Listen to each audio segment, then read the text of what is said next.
How you been, man? It's been so long. I know. It's been a few years. Yeah. I know. You know, the COVID messed all the counting up. So I don't know. Just a couple years.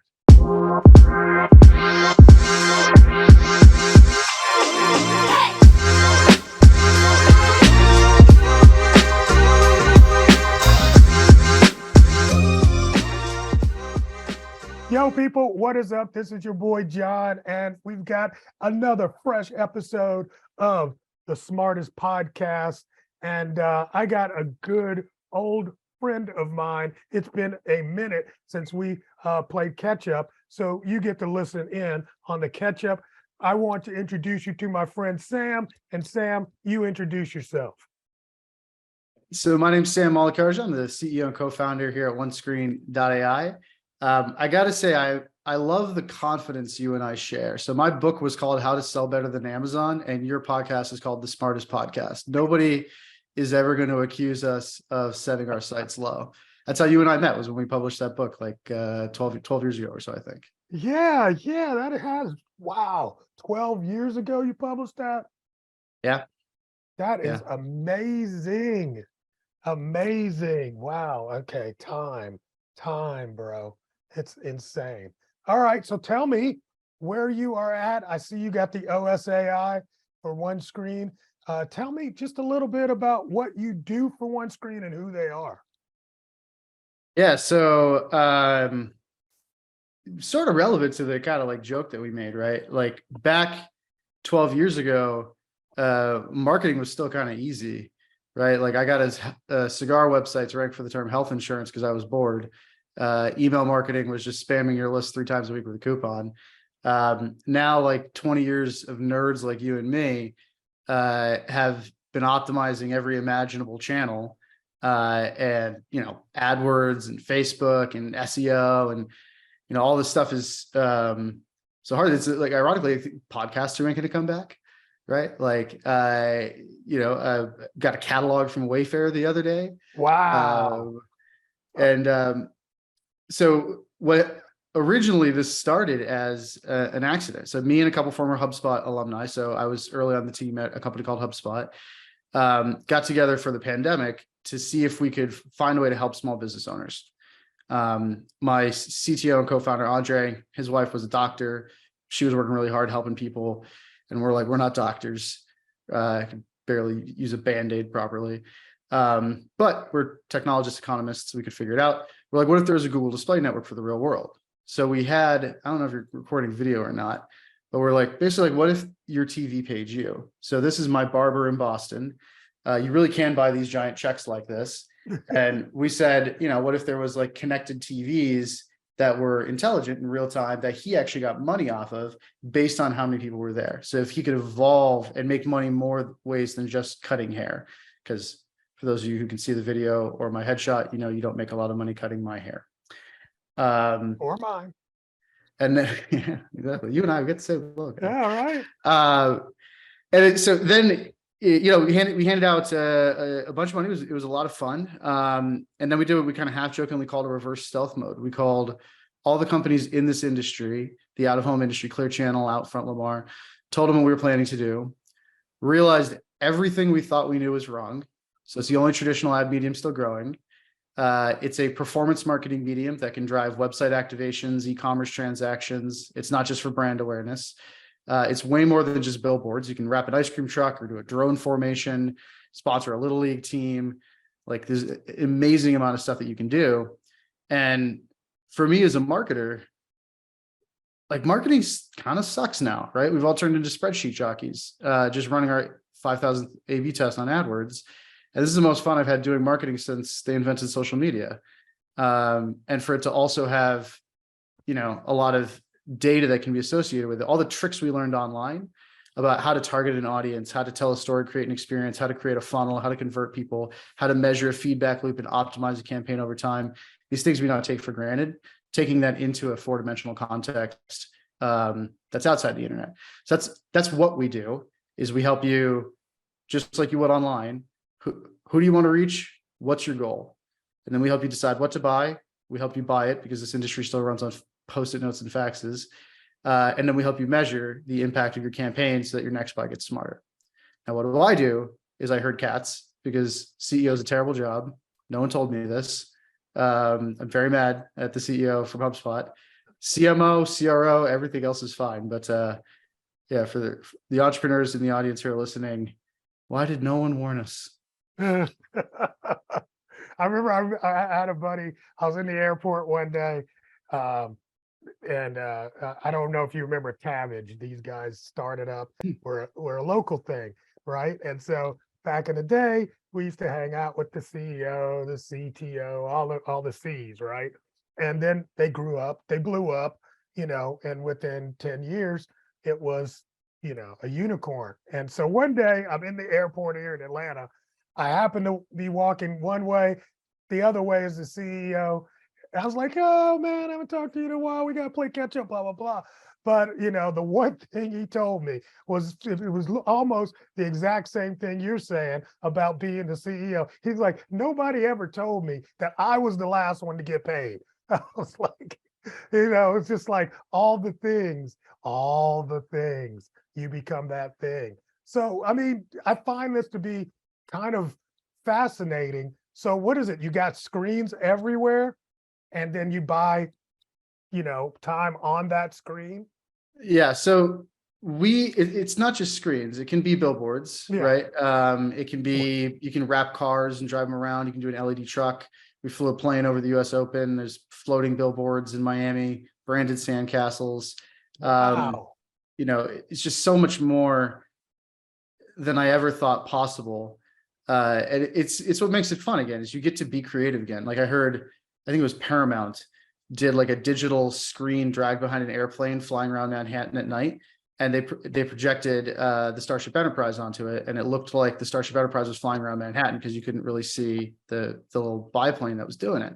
And like, that's just so clever. Yeah. And, people think that out of home is for big companies with more budget than brains. It's mostly used by smaller companies, by challenger brands who can't afford to buy their way out of the problem with just a higher CPC on AdWords. And they assume it's top of the funnel. It's like just brand awareness kind of stuff. We're, spoiler alert, working on a study with Northeastern University. They're doing the first ever academic study on like it can deterministically drive website visits and conversions. So to be able to have that creativity along with the data is just, it's so much fun. And it's so cool too, because it's, like we had one customer who's the CEO of CrossNet. He's like a Forbes 30 under 30 CEO. And his mom commented on his LinkedIn post about his first billboard, saying how proud she was of him.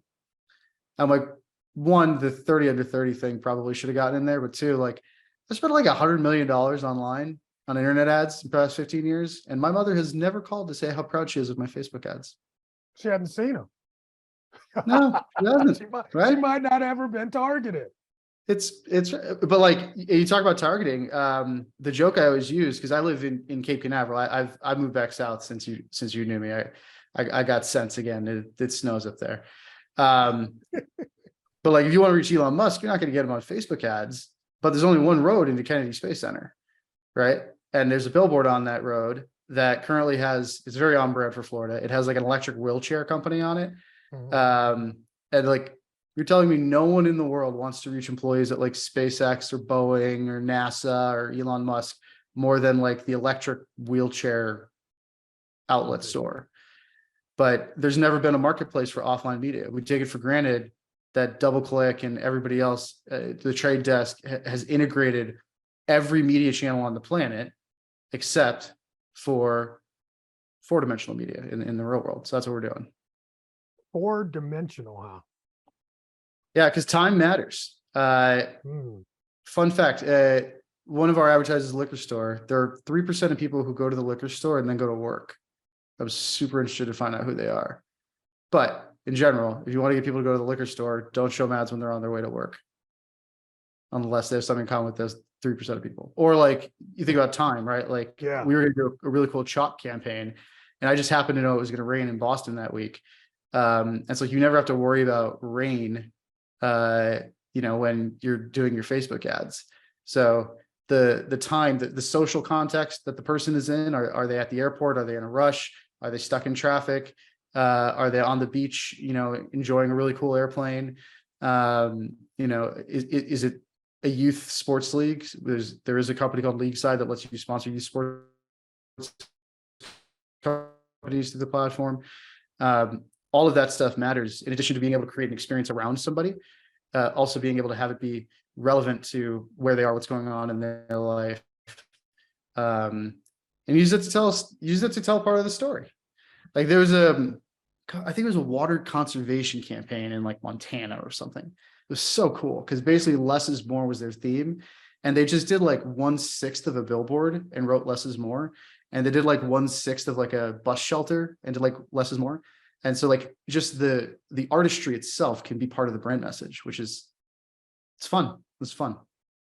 So you said something like this is a solution for small business, or at least where small business can get into, what do you call it? OOH? Is that something you guys termed, or is that just Now, a new? that is the dumbest name of all time. It's the only category that defines itself by what it isn't instead of what it is. Right. Right? Like, if I have so much more respect for how hard it was to come up with the term inbound marketing, now that I've spent 2 years trying to come up with something to describe how out of home doesn't make any sense.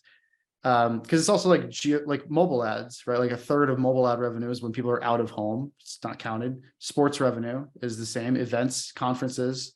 Like we did a takeover of the Boston inbound event. We painted the entire city of Boston purple. Cost us less than sponsoring a booth. Don't tell them. But yeah, it's a solution for people. Like if you do what everyone else does, you're going to get what everyone else gets, right?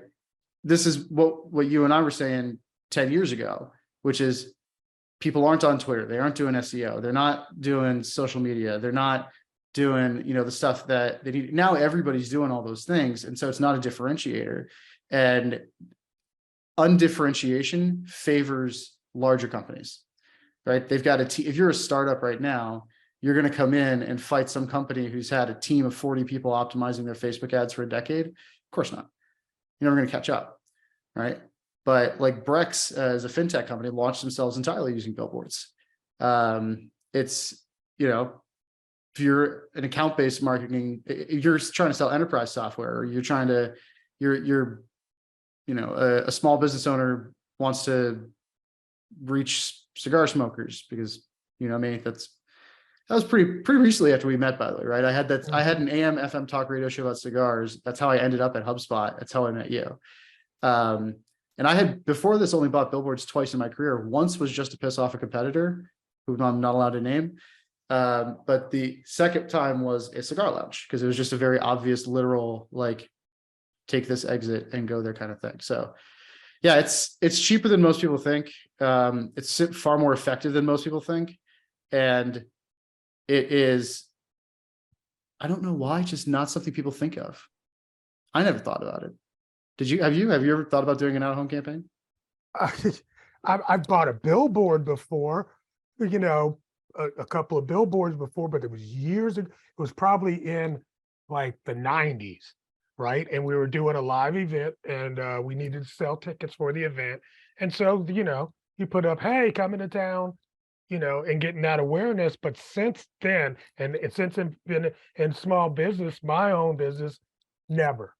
I've never thought about it, but I find what you're saying here very intriguing and interesting, because, it's the zigzag kind of theory. And you're right. It's like, yeah, back, like you said, 13, 15 years ago, social media, digital marketing was the zig, when everybody, or the zag when everybody's zigging. And now it's definitely, I can see it flip. However, I think I've always felt that would be way out of my league to be able to do something, with that kind of marketing. So, or here's another thing. Let me ask you this. You said, it's been so top of funnel that it would just seem like so much of that budget or that money would be going to waste. So have you guys figured out, I'm sure you have, more how to, track and make it way more realistic for a small business like ours? Yeah. So one, for the people in the audience who don't have quite as much gray in their beard as we do, remember that you're talking about doing billboards in the 90s. It wasn't until 2007 that you could buy Facebook ads without having to email advertise at thefacebook.com. So the Facebook. Facebook. So like that was a huge shift, right? How easy it was to deploy campaigns and measure them and optimize them. And that's what we're shifting the media in the real world to be towards. It's where the AI comes in. It's actually quite complicated to express the audience that's going to be exposed at any given point in time, whether or not a given unit is good at driving a given outcome. It is going to be at that time. AI was incredibly impactful for Facebook ads and Google ads. Right? We all thought truck drivers were going to lose their jobs to AI first. Turns out it was Facebook Ads Manager. You just like plug in the Facebook Conversions API and kind of let it run. The real world's so much more complicated that you really do need to have, we call it place rank, be able to test that hypothesis and then be able to iterate. So people who were exposed to your out-of-home media, did they take some subsequent action? And then taking that same philosophy again, it's why I don't like calling it digital marketing or offline or online. There's a term here that somebody's got to coin, because like it's the same idea of how we used to test email sends, right? Like the science of email marketing that we did, like at Tuesdays at 8:30 a.m. or whatever, right? For B2B emails. We would develop a hypothesis, we would test it, get as much data back as we could, and then we would do another experiment better to the next time. And so that's how we've architected the platform, just with, you don't want to see our AWS bill, petabytes of data that we have to ingest to understand things like, if you want to target based on job titles, that information exists, but we have to ping like the Bureau of Labor Statistics, right? Even to know who owned what and where, there was no directory of just like who owned what and where. Like the Elon Musk billboard existed only in the Florida Department of Transportation. So we had to scrape all the state permit websites because the government's never heard of Cloudflare. So yeah, that's what we're trying to do, is bring the things that made internet marketing great and avoid the things that made internet marketing really terrible, where it just became like this flat experience that everybody tuned out. So well, I think one of the things, just thinking back to those days, I mean, you would rent the billboard for, a period of time, right? And most of the times, part of your budget was going to be after the event was over, because, it has a hard date, but let's say you have to rent for 30 days, or, and you rent it for 2 months, and then the last 2 weeks of that month, your event's already over, but the billboard's still up and you still paid for it, or here's another thing, I'm not able to, like you said, reiterate the creatives as things change. How are you guys helping with that or handling that, or does it give me that sort of flexibility now? Yeah, so this is the other great lesson that I've had from this experience, which is intellectual humility. We came into this thinking we were going to fight Facebook with machine learning, and we can, and we will. But it's the joke of like, you can't sell cars in a country without roads. It doesn't matter if it's a fancy AI-powered self-driving car, you still have to have roads. And so right now I've got a bunch of Tesla engineers basically laying asphalt. Like my software engineers are very good at what they do. They're, AI engineers. But we are building things like integrations with the printer. Like imagine if you had to buy something on Amazon and then call a paper company to have a box made, and then call UPS to see if they wouldn't mind swinging by and picking it up and then dropping it off. Like that's how this process works. That's why it takes so much time. It's why you have to buy it for 30 days. So the largest printer in the country, their CEO and I have a goal to get the turnaround time from order to deployment down to less than 24 hours. So if you wanted to rent it for 3 days, you could. Whereas right now, just logistically, they can't move faster than that.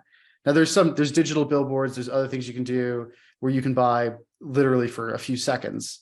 But the vast majority, 97% of the inventory in the United States is still static, is still printed inventory.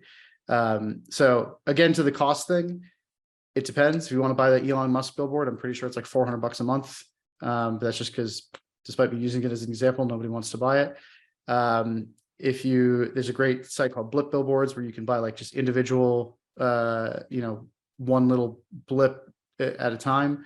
And then, yeah, it's dumb that you have to buy for big time chunks. So are you guys kind of overlaying over top of all of that? And is that what so you are laying the groundwork for, is this going to be something, that later on other people will, or other companies are going to be able to build off of? Like, that's what I'm trying to, are you guys building this out to use for yourself, but doing in one of these Amazon things where all of a sudden we can rent out the AWS to other companies? Yeah, I mean, you and I learned platform strategy at the same time, right? So if this plan sounds familiar, an all-in-one system that then integrates with a bunch of other systems, it's because my background was at HubSpot. But basically, if you combine Shopify and Amazon's business model, it's the most analogous, because these media operators are running off spreadsheets and Post-it notes, right? Like famous sports stadiums that you would know by name are using Google Sheets to manage their ad sales, or literally whiteboards. So we have a free like SaaS platform that we give to media operators so they don't have to use photo sheets. That's us paving the roads, right? Is that way we know availability and pricing, so because they know it. And then we have Amazon on the other side. I've always thought that a big failure in both Amazon and Shopify strategy is Shopify should have and maybe they do and I just don't know about it, an option that lets you cross-sell between websites to make it so that every store is an everything store, just like Amazon. And Amazon should always have given people the ability to have their own like CDN, CMS thing, where you can have like your own educational content, et cetera, basically just like Shopify. If you blend those two models, you've got something beautiful, because you're able to run your own business on your own, but you're able to be part of a larger integrated ecosystem. And that's what we hope to do for the world of buyers and sellers of offline media. Wow. Okay. That, I get it. It makes a lot of sense. So if I wanted to get started, I'm a small business. I got, I don't know what business, like you said, a cigars, shop. And I want to do some targeted marketing for my area. So what would that be? Maybe 50 miles radius. I could come to OneScreen and you guys can help me plan that out and give me a strategy for maybe blanketing my area. Another tip for entrepreneurs listening, get the .com. Remember, we thought this was going to be a hackathon, so we didn't put that much thought into the name. So like having to say OneScreen.ai constantly. I also own OnScreen.ai because it's kind of misspelling. Spend more time in your naming exercise, even if you don't think it's going to be what you spend the rest of your life doing. But yeah, if you go to OneScreen.ai, you remember back in the day where we had to explain to CEOs what a search engine was before we could get them to do SEO. That's where we're at now. So we have a lot of content. We got a lot of resources. You can check out the platform at discover.onescreen.ai. But realistically, just like in the early days of inbound marketing, you're going to want to hop on a call. I don't know, screw it. I'm the CEO now, so I get to not get yelled at by the PR team, which is not true. But one of my favorite business quotes comes from a guy named Alan Rubin, who owns Alec Bradley Cigars. And his statement was always that his biggest competitor is not a better cigar, it's a worse cigar, because then people don't smoke cigars anymore. And that's very much true in out-of-home media. We talked to a Fortune 1000 company and like, oh, we tried out-of-home and it didn't work. And we looked at we're like, no, you tried a stupid plan. And of course it didn't work, right? So like, it's more important to us that people start small, they learn, they see the impact, they expand from there, than it is to try and just get people spending as much as possible. because this should be part of your ongoing marketing mix. This is going to be just like there are social media managers now, there are going to be, I don't know what they're going to call it, offline growth specialists or 4D marketing managers, whatever. I don't know. Somebody please come up with a term. This is not my specialty. This is going to be a job at companies moving forward. And it's something to get out of, and also fun. Again, just throwing this out there, like being able to have, if I had known that I could target the Dreamforce conference back when I was at HubSpot, that was a big competitor, that I could have just wrapped an ice cream truck in HubSpot orange and parked it across the street. That would have been so much easier and cheaper than all the like weird hacks and stuff that I was trying to do. Right. I don't know if Benioff has a kid or not, but I could have sponsored his kid's like softball team and made them put like a HubSpot Sprocket t-shirt on his kid every week. Come on. Like you can't do this stuff on the internet. This is exclusive to the real world. Oh my gosh, man. I remember going to a long time ago, because I started on eBay. I remember going to an eBay conference, and one of their competitors, I can't even remember the name of the stupid competitor, but it's still around. What is that? What's that shopping platform? I can't remember. Etsy, Weebly. No, it's not. It's like a bargain platform. I can't. And the CEO was a little. I can't even remember the name of the darn platform. But anyway, it doesn't matter. But what they did is they had a huge party with like a big entertainer, and they had buses that would take you from the eBay event to their party, and a lot of people didn't go to the eBay party because they wanted to go see the group perform, and they, went on that. And I thought that was one of the greatest, ways to get more of the sellers in the eBay community aware of this platform, and it really worked. But yes, you're right. There are so many ways you can, like you said, just an ice cream truck. Yeah, it's a real thing. Ice cream. It's a real thing. Ramp.com did that at Miami Tech Week. They got floating billboards and drove them past all of Brex's like VIP parties on the beach.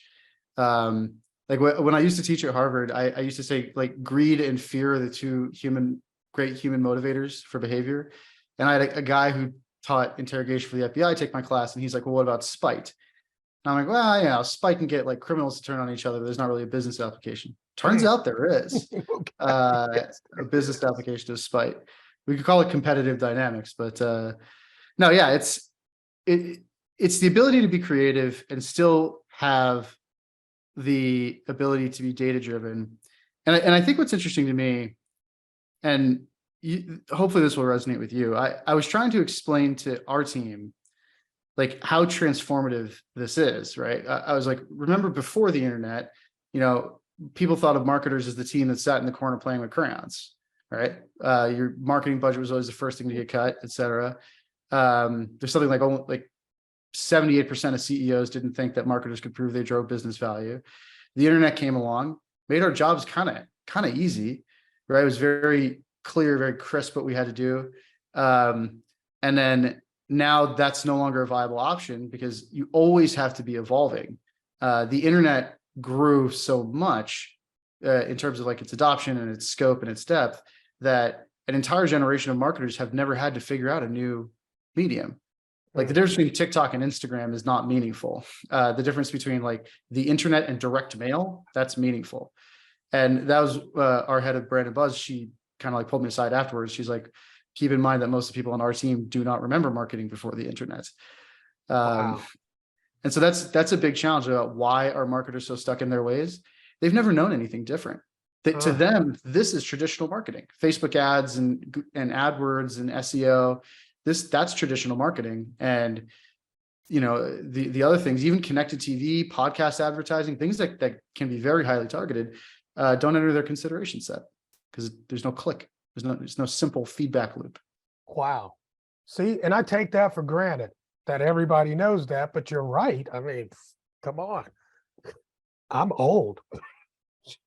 But not even that old, but there's VPs of marketing and CMOs and stuff like that who, their first campaign on Facebook did not require them to email advertise at thefacebook.com. Right. Yeah. Wow. So this is fresh. This is fresh and new to most, right? Even though it's been around, I mean, that you touch and you see marketing all around us, from the bus stop bench, to the flyers and things like that. But yeah, okay. So For are as you long as trying? there have been people, there's been somebody posting this week's Mastodon specials on a wall somewhere. Right, Yeah. It's the right. oldest medium. So I mean, you're sitting now. You just said you guys put this together in 2020, which I find kind of ironic because this is the one time we're not leaving our home. So how did that even work in your brain? Yeah, I mean, the good thing about being a startup is you like really crappy weather to fight in because you can survive when other people can't. You don't have fixed costs. You don't have institutional inertia. You don't have internal politics. There's three of us, right? And then like a fourth person part-time, another old school HubSpotter, Kyle James, that you may have known him actually. And so, we were building out the platform as everybody was stuck in their homes. And two trends happened at the same time. One, everybody poured all of their budget into internet advertising because that's where you could get people. And that drove prices up. And then two, you also had the privacy debate start to begin in earnest. So your ability to target, on really creepy parameters diminished. So worse targeting and more competition, prices didn't go up. They went up really fast. So it created this tailwind for us where once people did start coming out of their homes, one, they actually enjoyed the media more. Like seeing a billboard is, you kind of missed it in 2020 when you'd been stuck in an apartment for 6 months. But two, because it lowered the revenues of the out-of-home industry, but the out-of-home industry has such ridiculously high margins that it didn't really hurt the out-of-home industry. It crushed everybody whose business was reliant on cheap Facebook ad clicks. Right. So that's the, another lesson, diversification. If you rely on a single channel for growth, unless you own that channel, you are putting yourself at risk. You don't own Facebook, you don't own Google. And if those are the only mechanisms that you have to drive growth, you're kind of like, at their mercy. So yeah, 2020, it's probably, I think it was like June 2020, we decided to make this a real thing. Instead of just like handing out checks to my favorite bartender in Boston. And then we launched the first version of the platform in 2021. And now we've got cool customers, people you wouldn't think, like a lot of B2B performance marketers, companies like Amplitude, Constant Contact. We've got BetMGM and Groupon and some of the people you might think as well, but like, it's kind of fun because it's companies like I'm a fan of, right? I'm a fan of Amplitude, Full Story, and Reprise, and now they're customers of mine. Exciting. What's the future for you guys, man? The future is to take it one step at a time. I realize I'm a walking fortune cookie, but if you try and boil the ocean with a match, it doesn't make it a bad match. It makes it a really bad plan. And I think if I made one big mistake last year, it was to let us get overexcited about the number of things we can do, right? What about events? What about sports venues, right? What about mobile advertising? If you combine Facebook ads with billboards and retargeting on Facebook ads, the increase on effectiveness is just absolutely insane. What about, creating like an integration platform for all the different data sources? It's the only time in my career I wished I had more competitors because there'd be less things for us to build. I looked at it yesterday, something like 10,800 internet MarTech companies. There are 69 offline MarTech companies, if you count Verizon and the people who are in every category. So my big thing to the team is we're used to thinking about startups in terms of like a flat sprint, right? Like you got to push 200 code updates a day because Salesforce is pushing 300 code updates a day. And now it's more, this is a marathon. This is can we get a directory of who owns what and where? Cool. Now, can we automate the process of getting availability and pricing because people like sending faxes? Cool.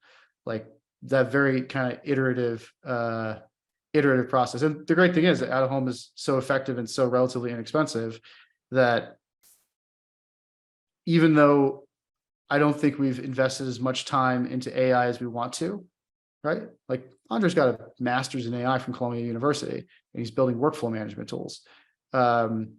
It's still like demonstrably works. So we're going to be, I'm pretty excited. We're going to be in the envious position of the only people we have to beat is ourselves, right? Nobody's pushing the ball faster than us. So it's fun. Yeah, very exciting, man. Sam, this has been an educational lesson on I don't want to brand it yet because there's no word for it, like you said.